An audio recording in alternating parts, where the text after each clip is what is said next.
دين الإسلام ديني ولا أرضى بغير ديني محمد اللي هديني نور الإيمان. دين الإسلام ديني ولا أرضى بغير ديني محمد اللي هديني نور الإيمان.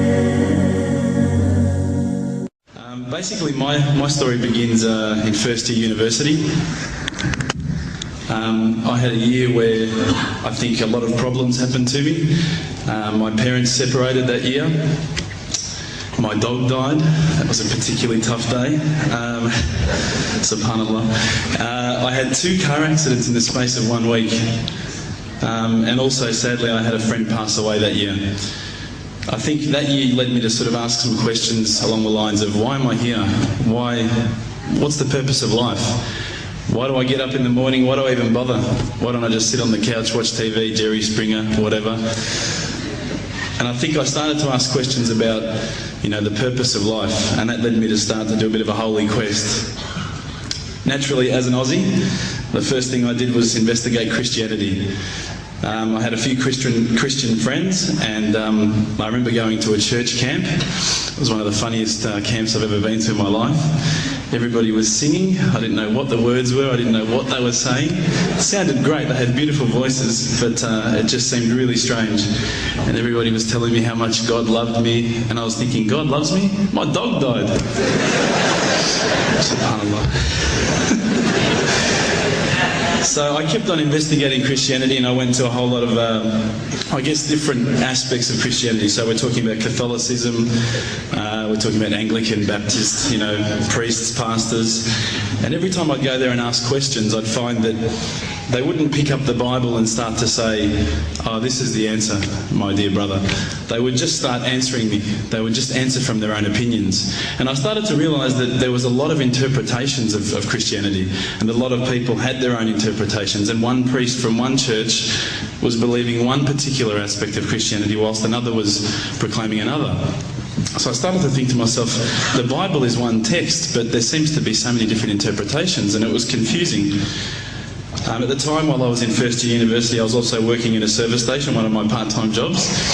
And one of my colleagues was a Hindu, was an Indian Hindu.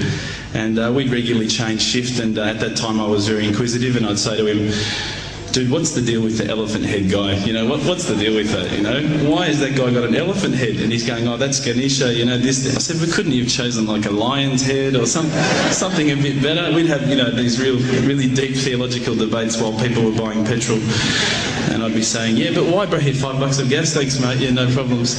And again, I found that was very hard to stomach. So one of my friends, one of my close friends, who's a Christian, would you believe, said, tell me the religions that you've investigated. So I went through them. I said, Judaism, Christianity, Catholicism, Buddhism, Hinduism, da-da-da-da. He goes, what about Islam? Islam? I go, they're terrorists. I'm not going to investigate that religion. They're crazy. Why would I even look at that religion? But lo and behold, I found myself walking into a mosque one day. This was my eternal quest. So I walked straight in, shoes on, straight across the prayer rug. There was a brother praying. I walked straight in front of him. As he went to go into sujood, I almost stepped on his head. SubhanAllah, I didn't have any clue what I was doing. I looked over and I saw this brother. You probably know this guy. This is Abu Hamza. He's come here and he's lectured a few times. SubhanAllah, I call him Abu Da'an because he's got a very large beard, mashallah. He came walking out towards me and I thought, today I'm about to die. This is the last day of my life. I'm a dead man. I'm a white boy in Leadland. What am I going to do here? I'm dead. He came walking across as though he just walked out of the Sahara Desert. Big abaya, big beard. But subhanAllah, the first words he said were, "G'day mate, how you going?" If only he had the can of VB, it would have been perfect.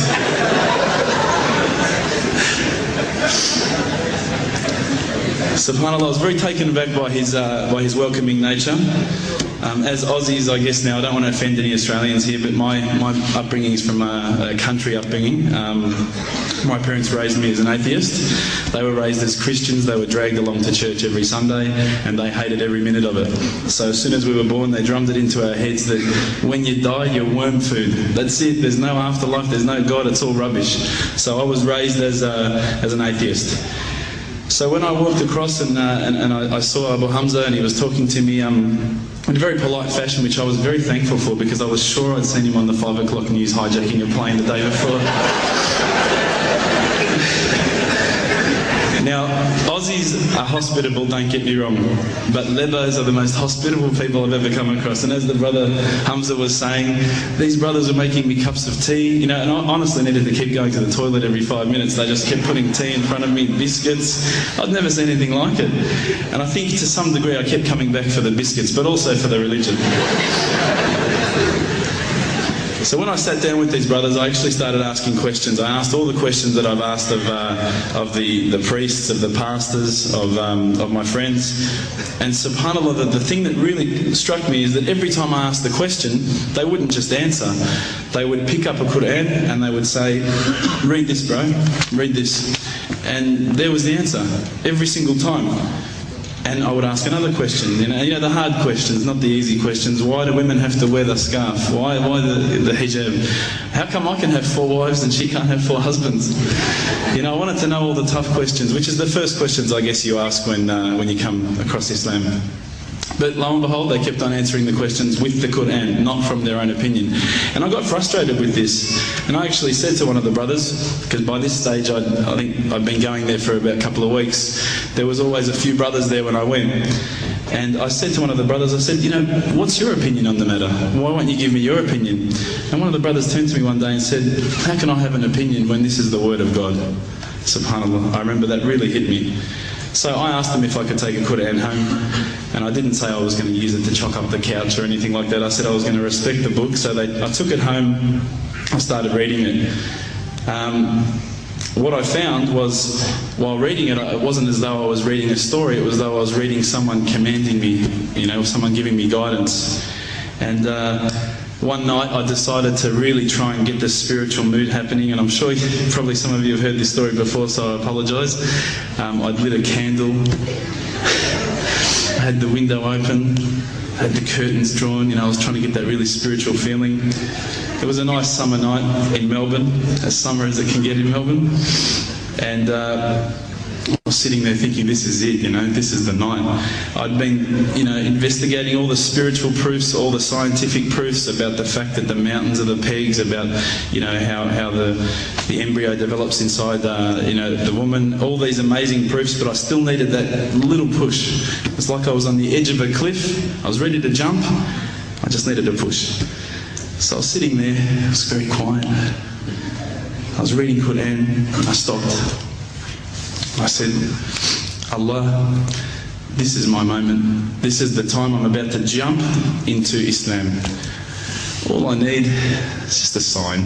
Just a little sign, nothing huge, maybe a bolt of lightning. You know, maybe half the house could fall down or something, you know, just small. Small for you, man. You created the earth, come on. So I sat there. I was waiting for the candle to start gliding up to 4 metres high like in the movies. And I go, okay, go. And subhanAllah, nothing. Absolutely nothing happened. I was really disappointed, to be honest. So I sat there and I said, Allah, this is your chance. I'm here. I'm not going nowhere. I'll give you another chance. Okay, maybe you're busy. You know, I know it's daytime over the other side of the world. There's a whole lot of stuff going on. Maybe this time it could just be like a car backfiring. You know, something small. All right, half the house, the candle. Let's forget that. Or a bird could fart outside. I don't care. Just anything. So I said, okay, go. And subhanAllah, absolutely nothing happened. And I mean, I couldn't have even said, oh, that was it. That creep just then in the wall, that was it. Absolutely nothing happened. I was really disappointed. I was gutted. I was sitting there thinking, this is it, you know, this was my last chance, Islam, and I haven't found it. I pulled back the Quran, I turned back to where I was reading. SubhanAllah, the very next verse on the next page, for those of you who ask for signs, have we not shown you enough already? Look around you, look at the stars, look at the sun, look at water. These are the signs for the people of knowledge. SubhanAllah.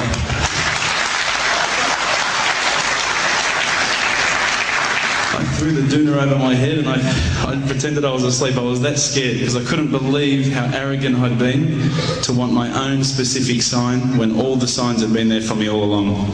The fact that we have this world, the fact that there is this creation, these are the signs for all of us. Step onto the cloud of Islam, and you will discover the light of Iman. Proclaim this message entrusted to you, and the cloud of Islam will carry you.